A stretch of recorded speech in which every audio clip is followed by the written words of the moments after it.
Right, so welcome back to another video on this channel. Arsenal have defeated Tottenham Hotspur in the North London Derby, the second one of the season, by 2-1 at the Emirates Stadium. And yeah, another very good game between Arsenal and Spurs takes place in the North London Derby. And I've said over the years now, from a neutral's perspective, I think it's probably my favourite game to watch in the Premier League overall, because nearly always there's goals, nearly always there's action, there's drama, there's passion about. And normally as well throughout a whole season, both teams kind of have similar goals in terms of, achieving things in the Premier League. And even though this isn't really the case this season, because I think Spurs have a lot more to play for, or did, before kickoff anyway. I think, that's why I think this game is probably the best game in terms of a derby anyway in English football at this moment in time in terms of overall entertainment. And today was once again no different, because yeah, what a game. I mean, a few moments of drama, obviously 3 goals as well, and yeah, a lot of talking points in this game, which of course we are going to now get into detail about in this video. But first of all, I just want to say, obviously, I think that Arsenal did massively deserve the victory in today's derby. I think they were the better team. Not only that, I think they were actually the braver of the two sides, because I think Spurs, it really did kind of frustrate me. And don't get me wrong, as a Chelsea fan, I love nothing more than to see Spurs, losing games. But at the same time, it's really frustrating, especially I can see from a Spurs fan's perspective, especially in the first half. They were just conservative, not brave whatsoever. And the most frustrating thing about it, probably from a Spurs perspective, is the fact that in the last few games against the likes of Palace, Burnley, and those kind of teams, Spurs have actually gone for it, and they've looked really impressive going forward. The likes of Ndombele, Son, Kane, Lucas, Bale, who's has been really good over the last few weeks for Spurs in this system. And today they just completely threw that all out the window, went back to the conservative basis, and yeah, it just really showed in the fact that Arsenal were a lot more braver between the two sides. And I think they definitely did deserve the win in the end because of that obviously braveness they did show over Spurs. And yeah, once again, I just can't understand why Spurs have actually gone out and done that, because in the last few weeks they should have gone like, you know what boys, we've scored a lot of goals in recent weeks, playing this attacking brand of football and going out and being fearless. And to be honest, I think Tottenham, if you look at it over 90 minutes, they probably will favour themselves to outscore Arsenal if both teams were to just go all hell for leather. Kane, Son, and Ndombele, Bale, all those players, as I said, Lucas Moura as well.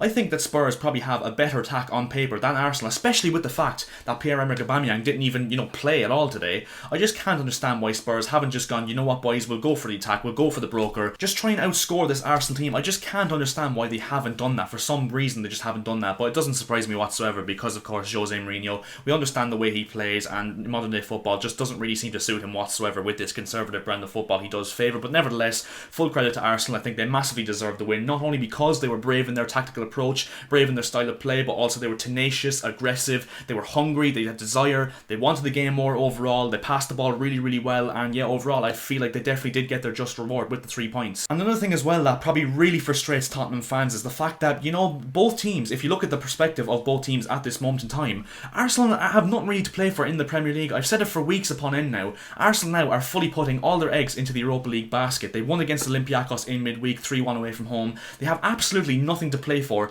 in this game. In the form table, Spurs were the better team coming into this game. Spurs, of course, even before kickoff, and even still now you'd have to say, still have potentially realistic ambitions of getting into the top 4, which completely and utterly has probably gone out the window now because of the lack of ambition, lack of fight, lack of hunger to attack from minute 0 to minute 90 from Tottenham. It just really confuses me how Spurs have allowed, Arsenal to just walk over them in a certain extent because of the fact that they actually have more to play for in the Premier League. It really does blow my mind. But at the end of the day, we're going to get into the key moments now, starting off with the goal that broke the deadlock. Eric Lamela. I mean, what a goal. I mean, the king of the Rabona, as we've seen in recent years. He scored that Rabona in like 2016 or something in the Europa League, and you know what, today was not probably the better goal, but in terms of the importance of the game and in terms of, the way it was scored, it was a really good goal from Eric Lamela. And I remember just watching it and being like, what in the name of God, because we don't see this every day in the Premier League, let alone the Premier League, in football altogether. A Rabona goal, especially in a derby of such significance between two fierce rivals in London. It doesn't happen. And yeah, what a goal. And I think you can see Sergio Reguilon's reaction after it just sums up everyone's reaction to that goal. But what a goal. But of course he did turn from hero to villain, because when Arsenal were 2-1 up, he stupidly just elbows Kieran Tierney already on a booking, gets himself sent off, and I could just tell it was going to happen, if I'm honest, because for as good a player as he can be on his day, Lamela, he's a skillful player, but also he is a mad hothead, and you can definitely see that streak in him. He did it against Chelsea multiple times, where he just flies into challenges, just doesn't think about what he's doing, just flings his limbs all about, and yeah, just doesn't think of the repercussions with it. And you could definitely tell he was going to get cautioned for that, and it was a very deserved red card. And you could see Mourinho's reaction to that. He's just like, why are you doing that? We're still in the game, we need to actually try and get into the game, and you're doing something stupid like that and getting yourself sent off, which was a stonewall red card in the modern day game. But yeah, a really just rash and stupid decision from Lamela. But yeah, in terms of Arsenal's goals, I mean, the first one, a really well worked goal, passed into the middle by Kieran Tierney towards Martin Odegaard. Odegaard, and Odegaard with a deflected finish, but he was in the right place at the right time. And overall, I think Martin Odegaard and Emile Smith-Rowe actually really were the two bright links in this game. I thought they really were very, very good for Arsenal today. They got on the ball, they passed it around really well, they controlled the game. I think they kind of sat in the base of the final third and acted as almost that linked defence to attack. They did really, really well, and yeah, I was really impressed with the two of their performances from a neutral perspective. And then for the second goal, I mean, I don't know what Davinson Sanchez is even doing, I'm not going to lie. At first, I thought he actually won the ball really cleanly, and I was like, wow, what a tackle from him, because, you know, he hasn't really had the best reputation with Spurs fans and fans in general since he's joined, especially in recent years. But yeah, just a really stupid tackle. Lacazette's through on goal. He completely just spuffs his shot, so he didn't even have to make the challenge, and he absolutely clatters through Alexandre Lacazette, just absolutely just waves his limbs around, hoping for the best, clatters into Lacazette. A really, really stupid and just laughable tackle, if I'm honest. Lacazette's lost the penalty away, and you can see what it means to the Arsenal players when they scored that goal, 2-1 ahead, and at that moment you could just see Arsenal holding on for the win. And of course they did do that, a massive, massive 3 points, and one that of course the Arsenal fans will definitely be very, very proud of. And obviously I know Heung-min Son's injury in the first 15-16 minutes obviously didn't help, but even still, in terms of Spurs' ambition from the start, I don't think Son's injury really affected Spurs' mentality, because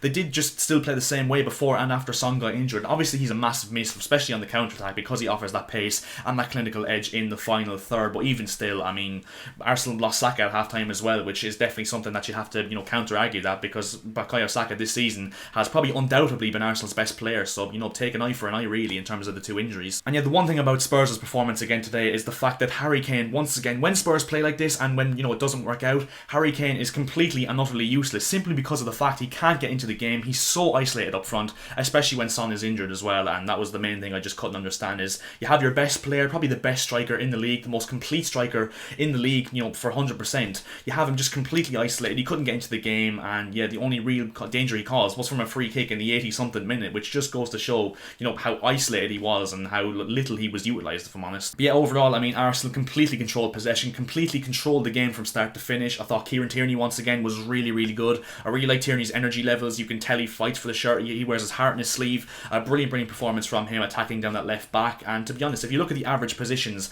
of this Arsenal team compared to the Spurs team, Arsenal, most of their players were edged into Spurs' half, whether the Spurs were completely edged into Spurs' half as well, which I'm not going to keep saying it because I keep saying, giving out about how conservative Spurs were and how brave Arsenal were, but it is just the truth. It really, really was. Arsenal were the braver side, and overall I think that, the conclusion of this video is the fact that Arsenal definitely did deserve the win based on the fact that they were a lot braver and did try and create a lot more chances and did actually go for the broker and try to, be a bit cutthroat in Spurs' half. But yeah, as I said, overall, in conclusion of this video, another very good North London derby, a very good North London derby for those Arsenal fans, and one that will live long in the memory. It's a shame there was no fans, because I can just imagine Lamella's goal, the Rabona, and Arsenal actually winning the game. The absolute limbs in that stadium would have been just absolutely unbelievable. But hopefully we can get back that next season, and hopefully we can get fans back into the ground and give us that atmosphere again to create memorable moments in the Premier League. And yeah, I think that's where we're going to leave this video. So if you did enjoy this video, make sure to drop a like, because it would be absolutely massively appreciated. It helps me out more than you guys could imagine. And also subscribing does the same thing, because we are closing in now on 1,500 subscribers on this channel. So if you were to subscribe to the channel, it would cost you absolutely nothing and would make my day. So it is very much a win-win situation. And I'll see you guys in my next video. See ya.